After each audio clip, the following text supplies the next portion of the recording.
Siang tadi, paripurna DPR sudah mensahkan revisi Undang-Undang Hukum Acara Pidana atau KUHAP. Meski sudah disahkan, Koalisi Masyarakat Sipil untuk Pembaruan KUHAP menilai terdapat tumpukan masalah dari aspek proses pembahasan dan substansi yang diputuskan. Kita akan bahas bersama Komisi 3 DPR RI dari fraksi PKS Nasir Jamil dan Ketua PBHI Julius Ibrani. Selamat petang Bang Nasir, Bang Julius, terima kasih sudah berbagi waktu di Kompas Petang. Saya ke Bang Julius langsung nih. Bang Julius, sejak Anda membaca draft terakhir dan saat ini sudah disahkan, bagaimana Anda mengomentarinya dan apa saja yang Anda nilai sebagai pasal-pasal yang masih dinilai kontroversial?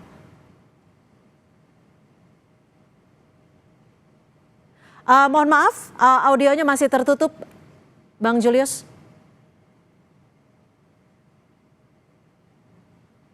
Oke, Cynthia, tentu kami apresiasi dulu perkembangan dari KUHAP tahun 81 mengenai hak advokat, perlindungan advokat, kemudian hak pendampingan bantuan hukum, dan segala macamnya. Tapi secara fundamental kami melihat masih ada konsep yang perlu diperbaiki. Misalnya apa? Jadi dalam tahapan penyelidikan, ketika penyelidik diberi kewenangan untuk upaya paksa seperti penangkapan, penahanan, dan yang lain, padahal penyelidikan ini masih mencari tahu apakah sebuah peristiwa ini peristiwa pidana atau bukan, baru kemudian dinaikkan tahap penyidikan kalau dia tindak pidana. Nah, ini bisa membuka ruang banyak celah. Itu yang dimaksud teman-teman. Tadi kita nggak tahu peristiwanya apa, kita nggak tahu tuduhan kejahatannya apa, kemudian kita bisa ditangkap, bisa digeledah, disita karena tahapannya penyelidikan. Nah, ini konsep dasar gitu. Apabila tahapannya penyidik, maka kewenangan itu tidak boleh diberikan kepada penyelidikan, gitu. Kewenangannya tetap ada di penyidik dengan bantuan penyelidik, itu masih logis, itu masih masuk akal. Yang pertama. Yang kedua, kami melihat juga ada beberapa pasal yang menurut kami ini pasal-pasal selundupan. Misalnya tadi kami cek ini yang paling fatal ya. Di antara konsep criminal justice system di seluruh dunia, tidak ada satupun aparat penegak hukum yang memiliki impunitas, kekebalan. Polisi tidak kebal, jaksa tidak kebal, tetapi kemudian kami mendapatkan pasal baru di sini yang diselundupkan, misalnya pasal 101 dengan pasal 98, bahwa kalau mau nangkep hakim, kalau mau nahan hakim itu harus izin Ketua Mahkamah Agung. Ini nggak pernah dibahas. Jadi nggak ada juga di dalam RUU kemarin. Tiba-tiba hari ini dia muncul. Nah, hal-hal yang seperti ini menurut kami itu kemudian mencederai, Bang Nasir, mencederai partisipasi yang kemarin kita sudah bolak-balik. Saya memberikan pandangan di RDPU dengan Komisi 3, dan kemudian ada beberapa yang dihapus. Misalnya tidak ada lagi istilah penyidik utama, ya penyidik adalah penyidik Polri, PPNS, dan segala macam. Lalu mendorong koordinasi berdasarkan Makeh Jakpol 2010 ketika itu dengan Kementerian Hukum dan HAM, koordinasi antara penyidik, penuntut, dan segala macam. Nah, ini kan kita lihat jelas bertentangan dengan diskusi soal criminal justice. Oke, jadi artinya yang mengedepankan judicial scrutiny gitu loh. Jadi siapapun aparat yang memiliki kewenangan itu harus ada pengawasan, dan konsepnya tidak boleh sekedar izin pengadilan, Cynthia. Izin pengadilan itu antara penyidik dengan penuntut dengan pengadilan. Sementara orang yang berhadapan dengan hukum, yang hak asasinya, yang kemerdekaannya direnggut karena proses hukum, itu tidak punya challenge selain dia pra-peradilan. Oke, baik. Kami artinya sudah dapat menyimpulkan dari orang itu, gitu. Dari teman-teman PBHI juga masih merasa ada pasal-pasal yang dinilai tidak tepat, apalagi ada pasal-pasal yang dinilai sebelumnya tidak ada di draft, yakni pasal 101 dan juga pasal 98 dianggap sebagai pasal selundupan. Bagaimana Bang Nasir menjawabnya? Iya, pertama saya ucapkan terima kasih kepada Saudara Julius yang telah memberikan apresiasi terkait apa yang dilakukan oleh DPR dalam upaya untuk membentuk dan mengesahkan hukum acara pidana kita. Dan tadi pagi sudah disahkan dalam sidang paripurna DPR RI. Dan sebenarnya soal partisipasi, soal ketertutupan atau transparansi itu sebetulnya tidak seperti itu ya.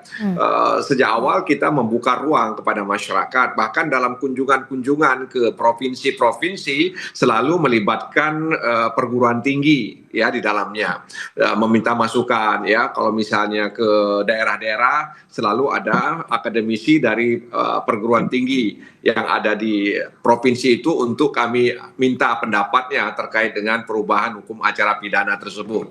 Begitu juga dalam rapat-rapat panja yang ada di DPR selalu terbuka, ya selalu terbuka, tidak pernah tertutup, diliput oleh media, bahkan juga ada orang di balkon yang menyaksikan pembahasan di panja tersebut. Jadi soal transparansi, ya soal ketertutupan, saya pikir itu tidak benar adanya. Bahkan kami juga mendapatkan dukungan ya dari kumpulan-kumpulan advokat, ya akademisi agar segera mengesahkan hukum acara pidana ini yang sudah sangat lama ditunggu. Selama ini kita merujuk kepada tahun 1981, maksud saya sudah lebih kurang 44 tahun. Jadi apa yang disampaikan oleh Saudara Julius bahwa kemudian ada pro kontra, ya itu hal yang biasa bagi kami. Pihak yang mengkritik itu satu hal yang penting agar kami lebih berhati-hati ya dalam merumuskan norma-norma dalam hukum acara pidana tersebut. Adapun pasal-pasal yang tadi disampaikan itu kan berdasarkan pemikiran yang kami dapat dari narasumber yang diundang ke DPR. Jadi ini sebenarnya bukan pasal selundupan ya, bukan pasal selundupan. Jadi namanya panja itu bisa saja mengurangi ya, menambah ya. Jadi hal yang tidak ada bisa diadakan, hal yang ada bisa juga dikurangi. Jadi sekali lagi itu bukan pasal selundupan ya, karena itu tidak tepat disebut dengan pasal selundupan. Dan itu berangkat dari beberapa pendapat-pendapat yang disampaikan oleh narasumber yang diundang ke Komisi 3 dan juga dari kunjungan kami ke daerah-daerah. Bagaimana Bang Julius Bang Nasir, menilainya? Ya, silakan Bang Julius tanggapi. Ya, ini agak beda konsep Bang Nasir. Betul bahwa ada undangan mengundang banyak pihak. YouTube itu kita pantengin Bang Nasir, kita plototin. Cuma dalam beberapa pasal seperti pasal yang tadi. Jadi intinya gini, kita tuh mendorong dalam seluruh proses peradilan pidana ini itu ada judicial scrutiny, pengawasan dalam setiap kewenangan aparat. Itu pertama. Yang kedua adalah kita tadinya dorong adalah hakim pemeriksaan pendahuluan. Jadi seluruh proses itu dicek oleh hakim, bukan hanya minta izin. Gitu. Jadi dia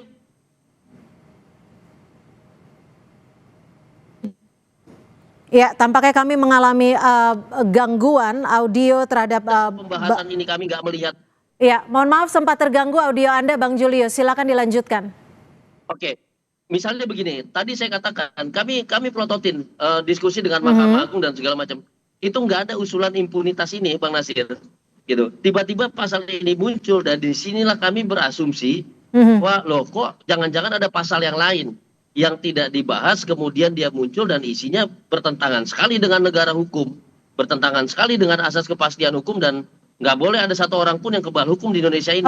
Nah ini yang membuat kami bertanya, kenapa ada perubahan ini tetapi secara gradual yang biasanya Bang Habib juga telepon, bro ini ada perkembangan ini, gimana menurut lu bro, ini ada perkembangan ini gimana? Nah kami tidak mendapatkan perubahan-perubahan yang hari ini diketok itu dalam setiap update atau progres pembahasan. Oke, nah, jadi artinya sampai saat ini Anda baru mengetahui bahwa ada 2 pasal yang berbeda ya, yang tidak ada di draft ya. Betul. Dan Anda khawatirkan masih ada pasal-pasal lain, seperti itu?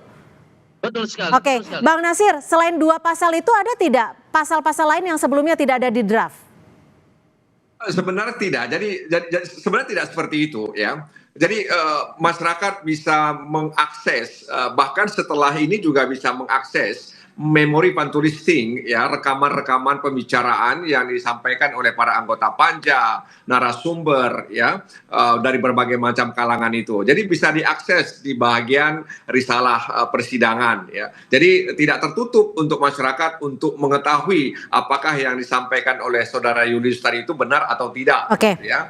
Jadi itu. Jadi pada prinsipnya soal hakim pemeriksaan pendahuluan memang itu kita bicarakan, masing-masing fraksi membicarakan soal itu. Tapi kan ada keputusan ya, keputusan politik hukum terkait dengan hakim pemeriksa pendahuluan tersebut. Pada prinsipnya memang kita berusaha untuk memberikan perlindungan atas harkat dan martabat manusia, baik itu sebagai tersangka maupun terdakwa dalam hukum acara pidana kita, sehingga kemudian Baik. ada semacam perlindungan dari awal sampai akhir kepada mereka yang disangka dan didakwa oleh negara melalui aparat penegak hukum tersebut. Oke, Bang Julius, yang menjadi catatan dalam revisi dan juga sudah disahkannya KUHP ini adalah soal penyadapan, pembekuan tabungan ataupun rekening digital. Ada juga soal menyita gawai dan juga polisi dapat menangkap, menggeledah, menahan.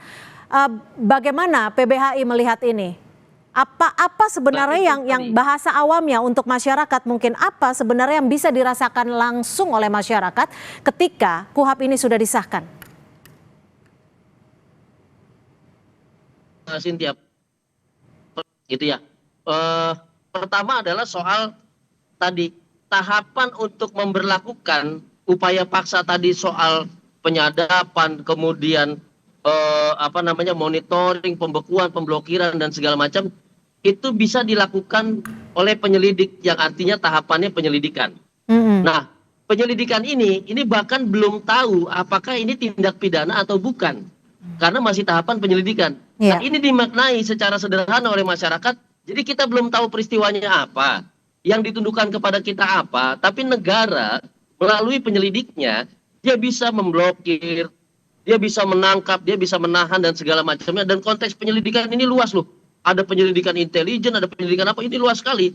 Nah, ini berpotensi bahaya bagi masyarakat apabila tidak diperdetil dan apabila tetap pada tahapan penyelidikan. Kalau tahapan penyidikan, itu pun masih ada catatan. Misalnya begini, tahap penyidikan berarti sudah tahu ini peristiwa pidana, mencari siapa tersangkanya, pelakunya siapa, alat bukti permulaan yang cukup sudah ada di situ. Sprindik sudah bisa diterbitkan di situ. Tetapi upaya paksanya, jangka waktunya, penyitaan berapa lama, penggeledahan bagaimana, mekanismenya masih izin, yang artinya sepihak oleh hakim. Yang kita tahu hakim sampai detik ini masih banyak masalahnya. Nah, ini yang saya langsung ke Bang Nasir. Bagaimana Bang Nasir, jika memang penerapan nantinya pasal-pasal ini akan semengkhawatirkan itu, apa jaminannya dan bagaimana prinsip fair trial ini bisa tetap dirasakan oleh masyarakat?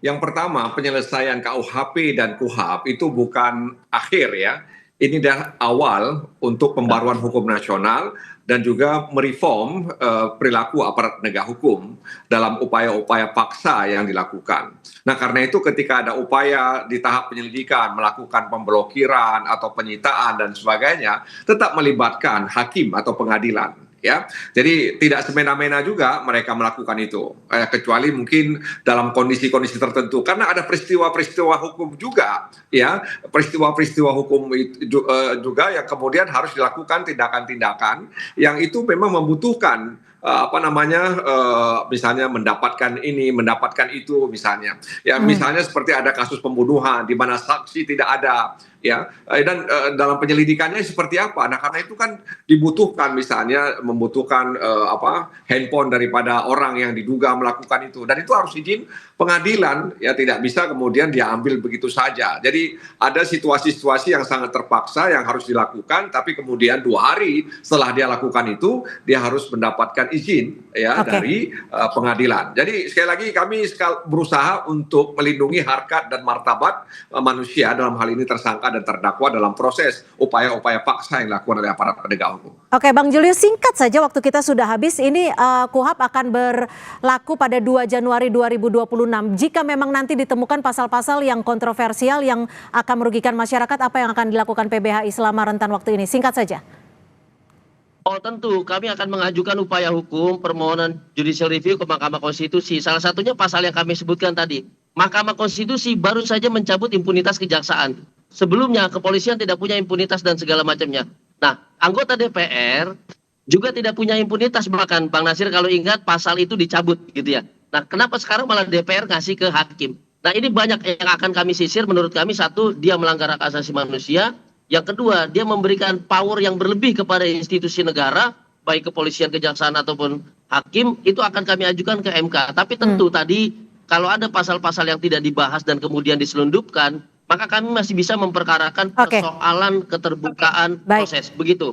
Baik, terima kasih Bang Julius Ibrani dan juga Bang Nasir Jamil sudah berbagi perspektif di Kompas Petang. Selamat sore. Sore. Makasih Cynthia. Pak Nasir. Ya, makasih Julius. Dan saudara, informasi lainnya kami hadirkan usai jeda. Hujan deras di Jakarta membuat sejumlah jalan di ibu kota terendam banjir. Salah satunya di Jalan DI Panjaitan, Jakarta Timur.